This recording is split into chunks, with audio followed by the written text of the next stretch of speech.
తదుపరి రాశి మిథున రాశి. మిథున రాశి వారికి వచ్చేటప్పటికి ఈ వారం మిశ్రమమైనటువంటి ఫలితాలుగానే చెప్పొచ్చు. 15వ తారీఖు వారం ప్రథమంలో అనుకూలమైనటువంటి ఫలితాలు ఎక్కువగా పొందగలుగుతారు. వారం 15వ తారీఖు తర్వాత నుంచి వీరికి కొంచెంగా సామాన్యమైనటువంటి ఫలితాలు పొందడం జరుగుతుంది అన్నమాట. వారం ప్రథమంలో వచ్చేటప్పటికి వృత్తిపరంగా వ్యాపార పరంగా కూడా అనుకూలమైనటువంటి ఫలితాలు పొందడం అనేది జరుగుతుంది.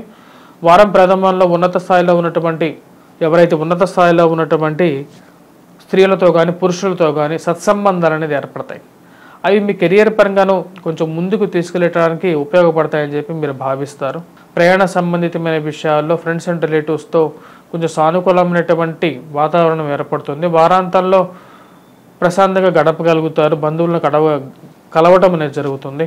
వారాంతంలో వచ్చేటప్పటికి డబ్బు ఎక్కువగా ఖర్చు అయ్యే విధంగా ఉంది. 15వ తారీఖు తర్వాత ఆరోగ్యపరంగా కూడా కొన్ని జాగ్రత్తలు తీసుకోవాలి. ఎందుకంటే రవి ఎప్పుడైతే వ్యయ స్థానంలోకి వస్తాడో ధనక్షయకారకుడు అన్నమాట. అంత అనుకూలమైనటువంటి ఫలితాలు 15వ తారీఖు నుంచి ఇవ్వట్లేదు. ఈ రాశి వారికి వచ్చినప్పటికీ రాజ్యస్థానంలో సంచారం చేస్తున్నటువంటి కుజుడు, రాహు అనుకూలమైనటువంటి ఫలితాన్ని ఇచ్చినప్పటికీ కూడా కుజుడు రాజ్యస్థానంలో సంచారం చేస్తున్నప్పుడు అనుకూలమైనటువంటి ఫలితాలు ఇవ్వట్లేదు. వ్యాపార పరంగాను కొన్ని అడ్డంకులు సృష్టిస్తున్నాడు. ఆ విషయంలో తగు జాగ్రత్తలు తీసుకోండి. ముఖ్యంగా వచ్చేటప్పటికీ సుబ్రహ్మణ్యేశ్వర స్వామి ఆరాధన, సింధూరాన్ని ధరించినట్లయితే కుజుడి యొక్క అనుకూలత అనేది ఎక్కువగా ఉంటుంది. ప్రతి మంగళవారం పూట వీలైన సార్లు శనివారం పూట కూడా వచ్చేటప్పటికి ముఖ్యంగా హనుమాన్ టెంపుల్, హనుమాన్ దేవాలయానికి వెళ్ళండి, హనుమంతుడిని పూజించండి.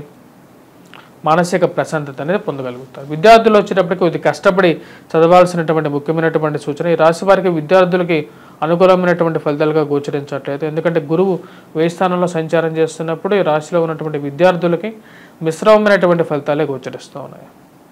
ప్రతికూలంగా ఉండే విధంగా ఉంది. సెల్ఫ్ డ్రైవింగ్ విషయంలో జాగ్రత్తలు అనేది అవసరం. కారు కానీ బైక్ కానీ మీరు డ్రైవ్ చేసేటప్పుడు 1-2 సార్లు జాగ్రత్తతో కూడుకున్నటువంటి ప్రయాణం అనేది ముఖ్యం. ఆ విషయం గుర్తుపెట్టుకోండి. తల్లిగారి ఆరోగ్య సంబంధితమైన విషయాల్లో తగు జాగ్రత్తలు తీసుకోవాలి. మరియు అదేవిధంగా గృహ కొనుగోలు, వాహన కొనుగోలు సంబంధితమైన విషయాలు తెలియనటువంటి వ్యక్తులను నమ్మి మీరు డబ్బులు వారి చేతిలో పెట్టినైతే అవాస్ పాలవటం అనేది జరుగుతుంది అన్నమాట. మోసపూరితమైనటువంటి స్వామీజీలు, దొంగ స్వామీజీలను నమ్మద్దు. తగు జాగ్రత్తలు తీసుకుంటే వారికి దూరంగా ఉండటం అనేది సర్వశ్రేష్టంగా చెప్పడం జరుగుతుంది. చేసుకోవాల్సినటువంటి పరిహారాల్లో ముఖ్యంగా వచ్చేటప్పటికి సూర్యారాధన అనేది చాలా ముఖ్యం. అనునిత్యం దత్తాత్రేయ స్వామిని పూజించండి. సూర్యుడికి అర్ఘ్యాన్ని సమర్పించండి.